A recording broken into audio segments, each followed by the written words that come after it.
बिठाया। पद्म पदम सौभाग्यशाली तुमने हमें बनाया। नव जीवन दे करके तुमने दिल में हमें बिठाया। अब तो ये जीवन है बाबा तुझ पर ही बलिहार। अब तो ये जीवन है बाबा तुझ पर ही बलिहार। तेरी श्रीमत और शिक्षाएं जीवन का आधार। तेरी श्रीमत और शिक्षाएं जीवन का आधार।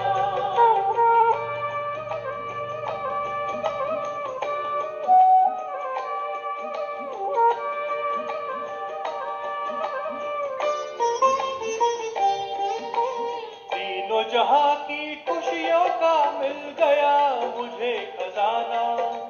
तुमने हमें सिखलाया बाबा सबसे गुण अपनाना। तीनों जहां की खुशियों को मिल गया मुझे खजाना। तुमने हमें सिखलाया बाबा सबसे गुण अपनाना। ये आंखें करती है बाबा हर पल तेरा दीदार। ये आंखें करती है बाबा हर पल तेरा दीदार। तेरी श्रीमत और शिक्षाएं जीवन का आधार। तेरी श्रीमत और शिक्षाएं जीवन का आधार।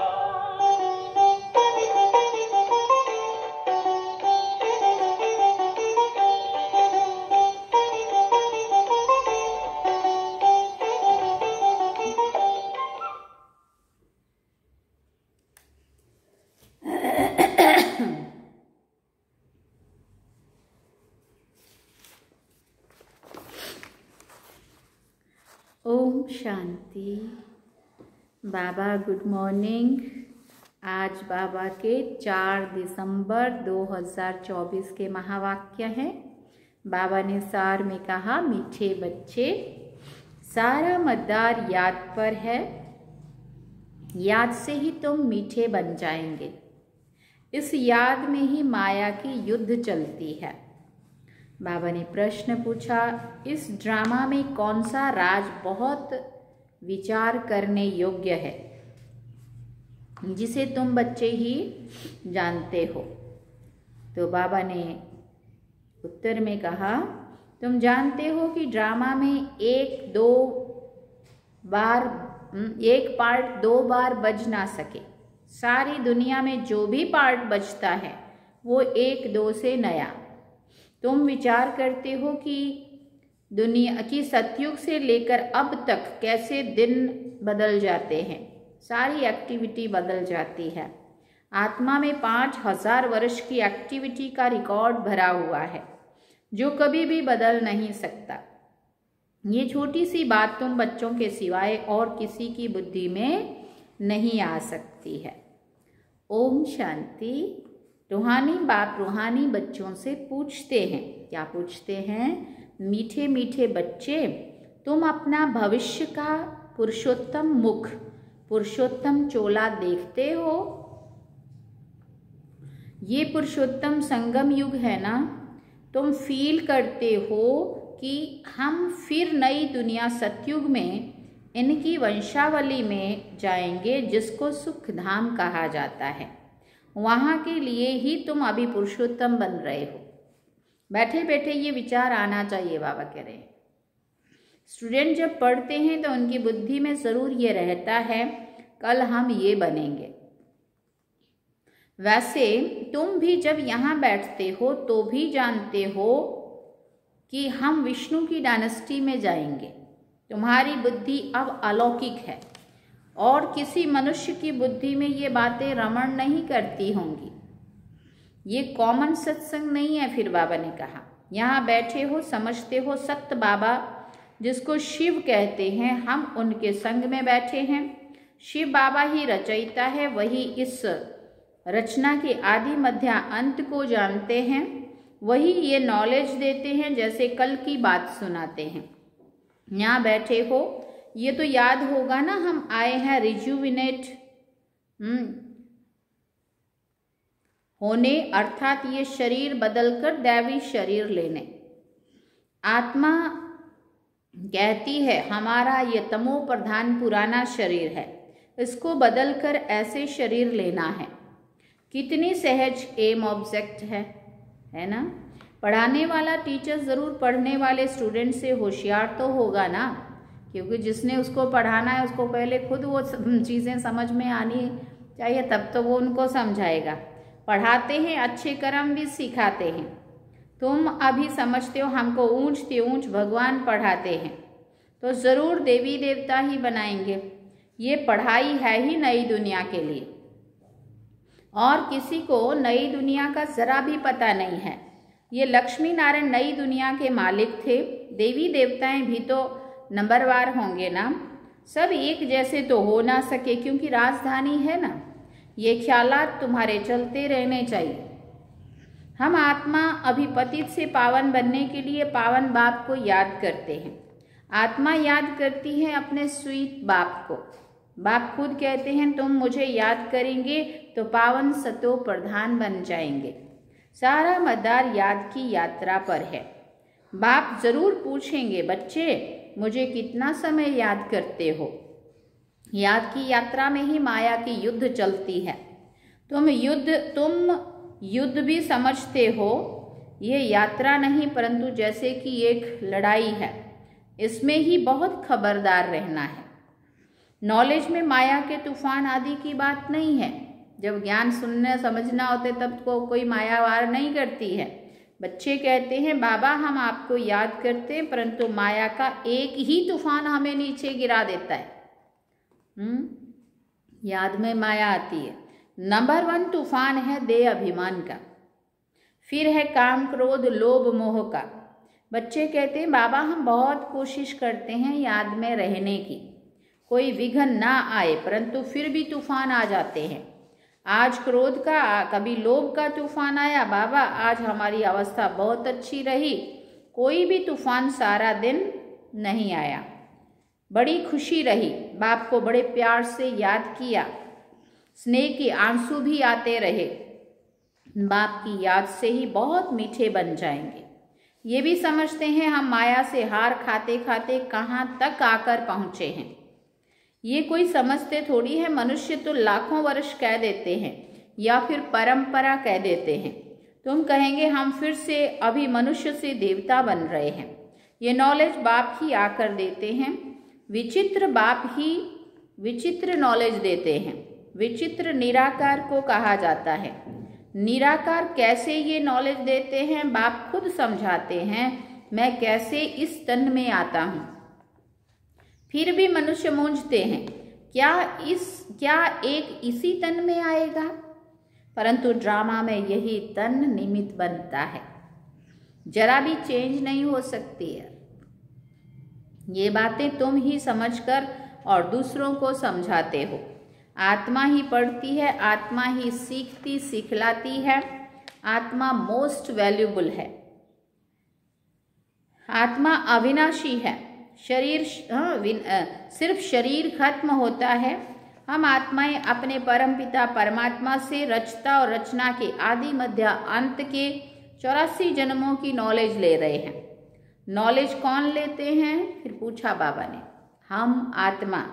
तुम आत्मा ने ही नॉलेजफुल बाप से मूल वतन सूक्ष्म वतन को जाना है। मनुष्यों को पता ही नहीं है कि हमें अपने को आत्मा समझना है।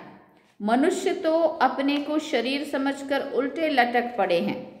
गायन भी है, आत्मा सत्य चित्त आनंद स्वरूप है। परमात्मा की सबसे जास्ती महिमा है। एक बाप की कितनी महिमा है। वही दुख हरता सुख करता है। मच्छर आदि की तो इतनी महिमा नहीं करेंगे कि वो दुख हरता सुख करता ज्ञान का सागर है। समझो परमात्मा को सर्वव्यापी कहते हैं और मच्छर में भी परमात्मा है, तो मच्छर की थोड़ी हम ऐसी महिमा कर सकते हैं वो दुख हरता सुख करता है। हाँ, आके सिर्फ काटता ही है, तंगी करता है, उसमें बोलेंगे हम परमात्मा उसमें भी है। इसका इसलिए बाबा ने ये बात कही। बाबा ने कहा नहीं, ये है बाप की महिमा। तुम बच्चे भी मास्टर दुख हरता सुख करता हो। तुम बच्चों को भी ये नॉलेज नहीं थी। जैसे बेबी बुद्धि थे, बच्चे में नॉलेज नहीं होती और कोई अवगुण भी नहीं होता है, इसलिए उसे महात्मा कहा जाता है, क्योंकि वो पवित्र है। जितना छोटा बच्चा उतना नंबर 1 फूल, बिल्कुल ही जैसे कर्मातीत अवस्था है। कर्म अकर्म विकर्म को कुछ भी नहीं जानते हैं, इसलिए वो फूल है। सबको कशिश करते हैं, जैसे एक बाप सभी को कशिश करते हैं ना, बाप आए ही है सभी को कशिश कर खुशबूदार फूल बनाने। कई तो कांटे के कांटे ही रह जाते हैं। 5 विकारों के वशीभूत होने वाले को कांटा कहा जाता है। नंबर 1 कांटा है देह अभिमान का, जिससे और कांटों का जन्म होता है। कांटों का जंगल बहुत दुख देता है। किस्म किस्म के कांटे जंगल में होते हैं ना, इसलिए इसको दुख धाम कहा जाता है। नई दुनिया में कांटे नहीं होते हैं, इसलिए उसको सुख धाम कहा जाता है। शिव बाबा फूलों का बगीचा लगाते हैं, रावण फिर कांटों का जंगल लगा देता है, इसलिए रावण को कांटों की झाड़ियों से जलाते हैं और बाप पर फूल चढ़ाते हैं। इतनी बड़ी बात कही बाबा ने, कांटों जैसा बना देने वाले को कांटों की झाड़ियों से जलाया और फूल जैसा बनाने वाले के ऊपर फूल चढ़ाए। इन बातों को बाप जाने और बच्चे जाने और ना जाने कोई। तुम बच्चे जानते हो ड्रामा में एक पार्ट 2 बार बज ना सके। बुद्धि में है सारी दुनिया में जो पार्ट बजता है वो 1-2 से नया। तुम विचार करो सतयुग से लेकर अब तक कैसे दिन बदलता जाता है। सारी एक्टिविटी ही बदल जाती है। 5000 वर्ष की एक्टिविटी का रिकॉर्ड आत्मा में भरा हुआ है, वो कभी बदल नहीं सकता है। हर आत्मा में अपना अपना पार्ट भरा हुआ है। ये छोटी सी बात भी कोई की बुद्धि में आ ना सके। इस ड्रामा के पास्ट, प्रेजेंट और फ्यूचर को तुम जानते हो। ये स्कूल है ना, पवित्र बन बाप को याद करने की पढ़ाई बाप पढ़ाते हैं। ये बातें कभी सोची थी कि बाप आकर ऐसे पतित से पावन बनाने की पढ़ाई पढ़ाएंगे? इस पढ़ाई से ही हम विश्व के मालिक बनेंगे। भक्ति मार्ग के पुस्तक ही अलग हैं, उनको कभी भी पढ़ाई नहीं कहा जाता। ज्ञान के बिना सद्गति हो भी कैसे? बाप बिना ज्ञान कहाँ से आए जिससे सद्गति हो? सद्गति में जब तुम होंगे तब भक्ति करेंगे क्या? नहीं करेंगे। वहां है ही अपार सुख, फिर भक्ति किस लिए करें? इसलिए सतयुग त्रेता 2 युगों तक ना भक्ति होगी ना दुख होगा। ये ज्ञान अभी ही तुम्हें मिलता है। सारा ज्ञान आत्मा में रहता है। आत्मा का कोई धर्म नहीं होता है। आत्मा जब शरीर धारण करती है फिर कहते हैं फलाना इस धर्म का है। आत्मा का धर्म क्या है? एक तो आत्मा बिंदी मिसल है और शांत स्वरूप है और शांति धाम में रहती है। तो आत्मा का स्वधर्म क्या हुआ? शांत। अभी बाप समझाते हैं सभी बच्चों का बाप पर हक है। बहुत बच्चे हैं जो और धर्मों में कन्वर्ट हो गए हैं, वो फिर निकलकर अपने असली धर्म में आ जाएंगे। जो देवी देवता धर्म छोड़कर दूसरे धर्म में गए हैं वो सभी पत्ते लौटकर अपनी जगह पर आ जाएंगे। तुम्हें पहले तो बाप का परिचय देना है। इन बातों में ही सब मुंझे हुए हैं। तुम बच्चे समझते हो अभी हमें कौन पढ़ाते हैं? तुम बच्चे समझते हो अभी हमें कौन पढ़ाते हैं? कौन पढ़ाते हैं? बेहद का बाप। श्री कृष्ण तो देहधारी है, इनको भी दादा कहेंगे, ब्रह्मा बाबा को भी दादा कहेंगे। तुम सब भाई भाई हो ना, आत्मा के नाते से हम सब भाई भाई है ना। फिर है मर्तबे के ऊपर। भाई का शरीर कैसा, बहन का शरीर कैसा है? आत्मा तो एक छोटा सितारा है। इतनी सारी नॉलेज एक छोटे से सितारे में है। सितारा शरीर के बिगर बात भी कर नहीं सकता। सितारे को पार्ट बजाने के लिए इतने ढेर ऑर्गन्स मिले हुए हैं। तुम सितारों की दुनिया ही अलग है। आत्मा यहाँ आकर फिर शरीर धारण करती है। शरीर छोटा बड़ा होता है, आत्मा ही अपने बाप को याद करती है। वो भी जब वो भी जब तक शरीर में है। घर में आत्मा बाप को याद करेगी क्या? नहीं करेगी। जब घर में ही बैठे हैं तो याद करने का मतलब ही नहीं, वहाँ कुछ भी मालूम नहीं पड़ता कि हम कहाँ हैं। आत्मा और परमात्मा दोनों जब शरीर में है तब आत्माओं और परमात्मा का मेला होता है। वैसे सब अपनी अपनी जगह जाके टिक जाएंगे, शून्य शांत, बस और कुछ भी नहीं, ना मिलना, ना बोलना, ना कुछ करना, ना खाना, ना घूमना, कुछ भी नहीं रहेगा। गायन भी है, आत्मा और परमात्मा अलग रहे बहुकाल, सुंदर सुंदर मेला कर दिया जब सतगुरु मिला दलाल। हाँ, कितना समय अलग रहे, याद आता है कितना समय अलग रहे? बाबा पूछ रहे हैं। सेकंड सेकंड पास होते 5000 वर्ष बीत गए। फिर नंबर 1 नंबर से शुरू करना है, एक्यूरेट हिसाब है। अभी तुमसे कोई पूछे कि इसने कब जन्म लिया था तो तुम एक्यूरेट बता सकते हो। श्री कृष्ण ही पहले नंबर में जन्म लेता है। शिव का तो कुछ भी मिनट सेकंड नहीं निकाल सकते। श्री कृष्ण के लिए तिथि तारीख मिनट सेकंड सब निकाल सकते हैं। मनुष्यों की घड़ी में फर्क पड़ सकता है, शिव बाबा के अवतरण में तो बिल्कुल भी फर्क नहीं पड़ सकता। पता ही नहीं पड़ता कब आया। ऐसे भी नहीं कि साक्षात्कार हुआ तब आया, नहीं, अंदाज लगा सकते हैं। मिनट सेकंड का हिसाब नहीं निकाल सकते। उनका अवतरण भी अलौकिक है। वो आते ही हैं बेहद की रात के समय में। फिर बाबा ने कहा बाकी और भी जो अवतरण आदि होते हैं उनका पता पड़ता है। आत्मा शरीर में प्रवेश करती है, छोटा चोला पहनती है, फिर धीरे धीरे बड़ा होता है। शरीर के साथ आत्मा बाहर आती है, माने जन्म लेती है। इन सभी बातों को विचार सागर मंथन कर फिर औरों को समझाना होता है। कितने ढेर मनुष्य हैं, एक ना मिले दूसरे से। कितना बड़ा मांडवा है, जैसे बड़ा हॉल है जिसमें बेहद का नाटक चलता है। तुम बच्चे यहाँ आते हो नर से नारायण बनने के लिए। बाप जो नई सृष्टि रचते हैं उसमें ऊंच पद लेने के लिए। बाकी ये जो पुरानी दुनिया है वो तो विनाश होनी ही है। बाबा द्वारा नई दुनिया की स्थापना हो रही है। बाबा को फिर पालना भी जरूर करनी है। जरूर जब ये शरीर छोड़े तब फिर सतयुग में नया शरीर लेकर पालना करे। उसके पहले इस पुरानी दुनिया का विनाश भी होना ही है।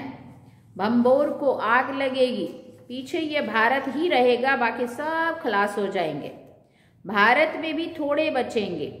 तुम अब मेहनत कर रहे हो कि विनाश के बाद भी सजाएं ना खाएं। अगर विक्रम विनाश नहीं होंगे तो सजाएं भी खाएंगे और पद भी नहीं मिलेगा। तुमसे जब कोई पूछते हैं कि तुम किसके पास जाते हो तो बोलो शिव बाबा के पास, जो ब्रह्मा के तन में आया हुआ है। ये ब्रह्मा कोई शिव नहीं है। जितना बाप को जानेंगे तो बाप के साथ प्यार भी रहेगा। बाबा कहते हैं बच्चे तुम और कोई को प्यार नहीं करो और संग प्यार तोड़कर एक संग जोड़ो। जैसे आशिक माशुक होते हैं ना, ये भी ऐसे है। 108 सच्चे आशिक बनते हैं। उसमें भी 8 बच्चे सच्चे सच्चे बनते हैं। 8 की माला होती है ना, 9 रत्न गाए हुए हैं, 8 दाने, 9वां बाबा। मुख्य है 8 देवताएं। फिर 16,108 शहजादे शहजादियों का कुटुंब बनता है त्रेता अंत तक। 16,108 शहजादे शहजादियों का कुटुंब बनता है त्रेता अंत तक। राजघराना सिर्फ इतना ही होगा, दो युगों तक राज करेगा। बाबा को हथेली पर बहिष्ट दिखाते हैं। तुम बच्चों को नशा है कि हम तो सृष्टि के मालिक बनते हैं। बाबा से ऐसा सौदा करना है, कहते हैं कोई विरला व्यापारी ये सौदा करे। ऐसे कोई व्यापारी थोड़ी है। तो बच्चे ऐसे उमंग में रहो कि हम जाते हैं बाबा के पास। ऊपर वाला बाबा, सुनो, ऊपर वाला बाबा। दुनिया को मालूम नहीं है, वो तो कहेंगे वो तो अंत में आता है। अब वही कलयुग का अंत है, वही गीता महाभारत का समय है। वही यादव जो मुसल निकाल रहे हैं, वही कौरवों का राज्य, और वही तुम पांडव खड़े हो। अब ये सारा वो सब निशानियां तो दिखा दी। तुम बच्चे अभी घर बैठे अपनी कमाई कर रहे हो। भगवान घर बैठे आया हुआ, इसलिए बाबा कहते हैं कि अपनी कमाई कर लो।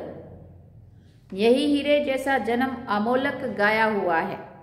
अब इसको कौड़ी बदले खोना नहीं है। अब तुम इस सारी दुनिया को राम राज्य बनाते हो। तुमको शिव से शक्ति मिल रही है। बाकी आजकल कईयों की अकाले मृत्यु भी हो जाती है। बाबा बुद्धि का ताला खोलता है और माया फिर बुद्धि का ताला क्या करती है, बंद कर देती है। अब तुम माताओं को ही ज्ञान का कलश मिला हुआ है। अबलाओं को बल देने वाला वही है। यही ज्ञान अमृत है। शास्त्रों के ज्ञान को कोई अमृत नहीं कहा जाता है। अच्छा, मीठे मीठे सिकिल दे बच्चों प्रति माता पिता बाप दादा का याद प्यार और गुड मॉर्निंग। रूहानी बाप की रूहानी बच्चों को नमस्ते। हम रूहानी बच्चों की रूहानी माता पिता बाप दादा को दिलवा जान सिकवा प्रेम से याद प्यार गुड मॉर्निंग नमस्ते। थैंक यू बाबा, शुक्रिया बाबा। धारणा के लिए मुख्य सार है। पहला पॉइंट, एक बाप की कशिश में रहकर खुशबूदार फूल बनना है। अपने स्वीट बाप को याद कर दे अभिमान के कांटे को जला देना है। एक बाप की कशिश में रहकर खुशबूदार फूल बनना है। अपने स्वीट बाप को याद कर दे अभिमान के कांटे को जला देना है। दूसरी बात, इस हीरे तुल्य जन्म में अविनाशी कमाई जमा करनी है। कौड़ियों के बदले इसे गंवाना नहीं है। एक बाप से सच्चा प्यार करना है। एक के संग में रहना है। वरदान में बाबा ने कहा, ब्राह्मण जीवन में सदा खुशी की खुराक खाने और खुशी बांटने वाले खुश नसीब भव। इस दुनिया में आप ब्राह्मणों जैसा खुश नसीब कोई भी हो नहीं सकता, क्योंकि इस जीवन में ही आप सबको बाप दादा का दिल तख्त मिलता है। सदा खुशी की खुराक खाते हो और खुशी बांटते हो। इस समय बेफिक्र हो। इस समय बेफिक्र बादशाह हो। ऐसी बेफिक्र जीवन सारे कल्प में और किसी भी युग में नहीं है।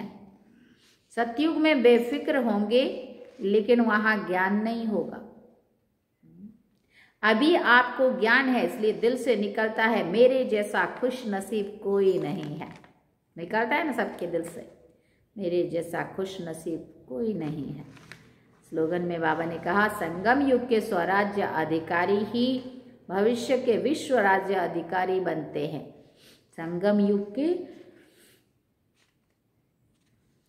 युग के स्वराज्य अधिकारी ही भविष्य के विश्व राज्य अधिकारी बनते हैं। अच्छा, ओम शांति। सार में बाबा ने कहा, मीठे बच्चे, सारा मदार याद पर है। याद से ही तुम मीठे बन जाएंगे। इस याद में ही माया की युद्ध चलती है। तो ये थे बाबा के आज के महावाक्य जो हम सभी ने सुने। अब हम चलते हैं बाबा की याद में। आप लोग देख रहे होंगे आज कुछ तिलक भी लग गया है और इधर फूल भी बहनों ने लगा दिया है। और मुरली से ऐसे मैंने आपको कहा था कि मुरली हम एडवांस में रिकॉर्ड कर लेते हैं, इसलिए करनी पड़ती है क्योंकि जहाँ भी जाते हैं एक तो टाइम नहीं मिलता है, दूसरा कई बारी माहौल नहीं मिलता है ना। इसलिए फिर वो अपने पास स्टॉक रखा हुआ रहता है तो सही रहता है। तो हम निश्चिंत रहते हैं कि चलो कोई बात नहीं, अभी अपना जो भी काम है करते रहेंगे। फिर भी हम कुछ ले जा रहे हैं साथ में जो भी कर पाएंगे, क्योंकि बहुत लंबा सफ़र है ना। तो हम आज निकलेंगे और 6 तारीख तक, 1 तारीख को 1 दिसंबर को प्रोग्राम है दुबई वाला, जैसे मैंने आपको बताया था। तो आज हम अहमदाबाद से आज अहमदाबाद के लिए निकलेंगे और कल अहमदाबाद से दुबई के लिए निकलेंगे। और दुबई में हमारा 1 दिसंबर का प्रोग्राम है, इंटरनेशनल वुमेन्स लीडरशिप अवार्ड 2024, जिसके लिए हम दुबई जा रहे हैं तो सेवा के निमित्त जा रहे हैं, लेकिन फिर भी बाबा जो नई नई जगहों पे ले जाता है, और ये सेवा अर्थ हम ये मानते हैं। और वहाँ से 6 तारीख की वापसी दिल्ली गई है। 7 तारीख को 2 अवार्ड दिल्ली में हैं। दिल्ली में एक नारी शक्ति अवार्ड है और एक डॉक्टर भीमराव अंबेडकर अवार्ड 2024, तो 2 दिल्ली में मिलने वाले हैं और ये एक है जो वहाँ पे मिलेगा, दुबई में मिलेगा। तो ये 3 अवार्ड हैं जो बाबा की सेवा के लिए बाबा को मिले हैं, और लोगों से जन से भी मिले हैं, वो भी एक बाबा की सेवा ही समझ के हम लोग ये जा रहे हैं। तो ऐसे हम मिलते रहेंगे समय प्रति समय, चाहे शॉर्ट वीडियो में मिलते रहेंगे। दुबई से हम शॉर्ट वीडियो डालेंगे ज़रूर, क्योंकि मुरली तो यहाँ से डाल दिया लगभग, तो बाकी आगे का फिर जैसे जैसे समय मिलता जाएगा हम मिलते रहेंगे। ओम शांति। चलिए बाबा की याद।